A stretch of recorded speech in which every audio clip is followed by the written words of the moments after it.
Beleza, minha gente? Vamos lá para a resolução de mais uma questão do vestibular FUVEST, prova de 2010.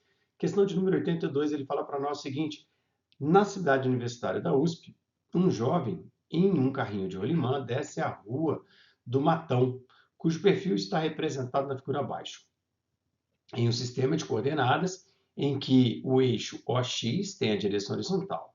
No instante t igual a zero, o carrinho passa em movimento pela posição y igual a y0 e x igual a zero.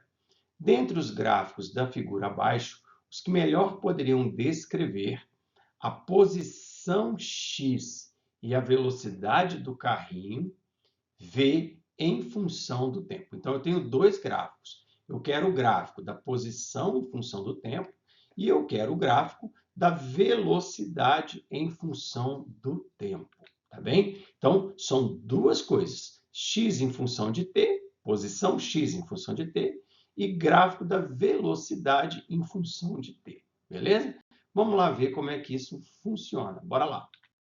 Olha só, quando a gente pede, pessoal, todo gráfico, todo gráfico é regido por uma equação matemática, né? Então, quando a gente quer ver qual gráfico que representa, na verdade, a pergunta que a gente tem que fazer é qual a função matemática que relaciona a posição com o tempo? Qual a função matemática que relaciona a velocidade com o tempo? Beleza? Então, observa. No início, enquanto o carrinho está caindo, ele vai ter um movimento uniformemente variado, onde a aceleração vai ser uma componente do g. A aceleração dele vai ser uma componente da aceleração da gravidade, beleza? Mas no início, movimento uniformemente variado. E depois, quais são as equações do movimento uniformemente variado? Bom, a equação da posição em função do tempo é aquela equação que os professores às vezes chamam de sorvetão, que ao invés de usar a letra S, eu usei a letra X aqui, porque ele falou em X no enunciado. Então, seria S igual a S0, eu botei X igual a X0, mais V0t vezes V0t mais AT ao quadrado sobre 2. E, no início, o movimento uniformemente variado, a equação da velocidade é qual? V igual a V0 mais AT, onde essa aceleração aqui seria uma parcela do g. Essa aceleração seria uma parcela da aceleração da gravidade. Beleza, pessoal? Então, no início, o gráfico da posição é parabólico, porque isso aqui é uma função de segundo grau.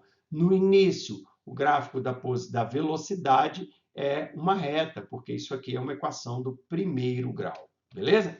Depois, no final, esse carrinho desce e ele falou que não tem forças dissipativas. Então, se ele desce e aqui ele não tem força dissipativa, ele permanece com velocidade constante.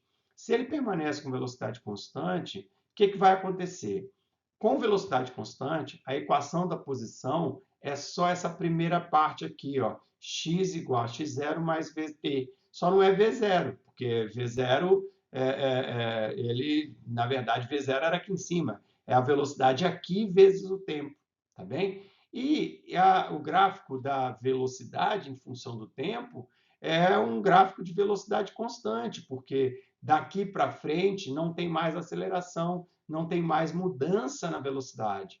Então, a velocidade é constante. O que acontece? Os gráficos que satisfazem isso é o gráfico 1, onde você tem uma parábola e depois a tendência disso aqui é ficar uma reta, beleza? E depois o gráfico de V em função de t, você tem uma reta, mas depois a tendência é a velocidade estabilizar num determinado valor, a velocidade ficar constante aqui, tá? Ele podia até ter esticado esse gráfico um pouquinho mais para mostrar que a velocidade estava constante, beleza, pessoal? Mas, com isso, o gabarito da questão é a alternativa à letra A. Galera, valeu, bons estudos e até a próxima questão. Tchau, tchau!